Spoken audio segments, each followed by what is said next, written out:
Domenico Mauro Antonio non è stato lasciato solo. Sono poche le certezze nelle mani di una famiglia disperata e tanti ancora i punti oscuri sulla morte del 19enne precipitato dal balcone di un hotel di Milano mentre si trovava in gita scolastica per l'Expo. L'unica certezza è questa, che ha voluto diffondere la preside dell'Istituto Nievo Maria Grazia Rubini, così come ne assicura la mamma di Domenico, che ha escluso fin da subito il suicidio. Una tesi che sarebbe anche compatibile con i segni che Domenico aveva nelle braccia, forse il tentativo disperato di alcuni compagni di salvarlo e trattenerlo dalla caduta dal balcone. La seconda certezza è nei suoi problemi intestinali. Le tracce organiche trovate sul balcone, secondo gli inquirenti, appartengono a Domenico.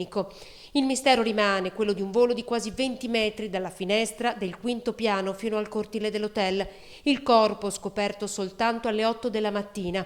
Per il momento al vaglio degli investigatori ci sono le testimonianze degli amici e le impronte vicino alla finestra, da dove sarebbe caduto Domenico, e appunto i video del circuito interno di videosorveglianza.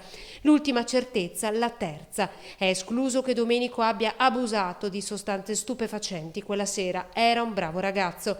Domani la scuola lo ricorderà ancora una volta nella succursale di Via Brondolo, dove Domenico studiava.